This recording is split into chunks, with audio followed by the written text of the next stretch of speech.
Welcome back to another technical deep dive here in the Debug Zone. Today we're tackling a big question and breaking it down with insights from other users. Hopefully this clears up some misconceptions and helps you get the answer you need. So buckle up, stay a little curious, and let's jump right in.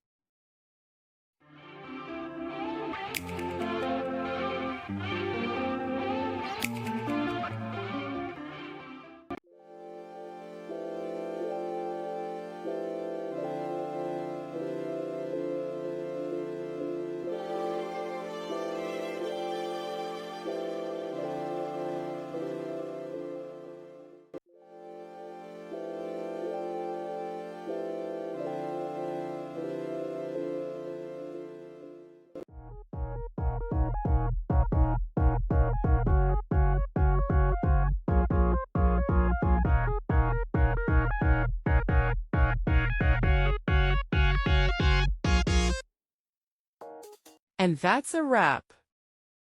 I hope you found the answer you were looking for. If you did, take a second to hit that subscribe button. It really helps out. And let me know in the comments which solution worked best for you. See you next time in the Debug Zone.